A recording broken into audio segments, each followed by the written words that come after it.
Benvinguts a País en Ruta, un programa que comença avui obrint les maletes a Sant Joan de les Abadesses, a la comarca del Ripollès, i on intentarem arribar a tots vostès que ens veuen arreu de les comarques de Girona, Tarragona, Lleida i Barcelona, i a través de diferents mitjans, els més potents que tenim en aquest país, i és a través de la televisió i a través de la ràdio, donant la proximitat, la intimitat i la part de conèixer més tot aquest territori amb una companya. Olga, benvinguda. Moltes gràcies, Albert. Avui ens trobem en un marc incomparable, concretament al cor de Sant Joan de les Abadesses, que és el propi monestir dins el claustre, i on aquest claustre amaga grans secrets darrere. Va ser construït el 887 per Guifré el Pelós, no és així, Olga? Sí, Albert. Sant Joan de les Abadesses és un municipi del Baix Ripollès situat entre Camprodon i Ripoll. Aquí trobem una vall verda que combina pastures i boscos de pins, roures i faigs. Al bell mig de la vall hi trobem la vila de Sant Joan de les Abadesses, amb gairebé 3.500 habitants, manté l'essència d'un municipi tradicional del Prepirineu, on la tranquil·litat i serenor predominen en el ritme diari de la vila i dels seus habitants. A diferència d'altres poblacions pròximes, que han vist incrementat el sector serveis de forma dràstica en les últimes dècades, Sant Joan de les Abadesses ha incorporat el turisme de mica en mica. El tarannà dels santjoanins i santjoanines ha permès una integració amb la proporció justa i mantenint l'essència i autenticitat que aprecien els vilatans.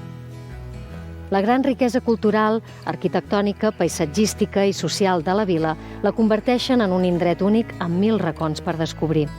El monestir de Sant Joan de les Abadesses és l'element arquitectònic més important, al voltant del qual va anar creixent la vila.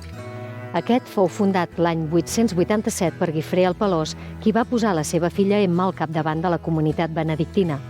5 abadesses es van anar succeint com a dirigents de la comunitat religiosa durant més d'un segle, fins que el 1017, ara fa 1.000 anys, van ser expulsades per una butlla papal acusades de desordres i de dur una vida disbauxada.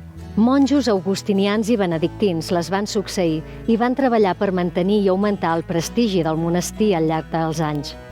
La importància del seu arxiu i la troballa del cançoner trobadoresc ens donen fe de la important vida cultural que tenia el monestir. Al costat del monestir hi trobem el Palau de l'Abadia, antiga residència dels abats i centre cultural de la vila. Edifici de bellesa extrema on l'art de segles passats es barreja i s'integra amb obres contemporànies.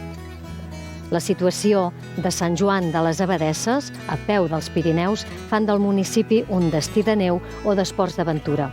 A l'estiu, el verd dels prats, l'ambient fresc i els nombrosos salts d'aigua i gorgs presents a la zona converteixen el municipi en un destí ideal per qualsevol època de l'any. Al seu pas per Sant Joan, la ruta del ferro i el carbó de Vies Verdes fa parada a l'alberg que li dóna nom. Aquesta ruta ens deixa indrets tan idíl·lics com el gorg de la Mala Tosca, que la converteixen en una de les vies en bicicleta més atractives.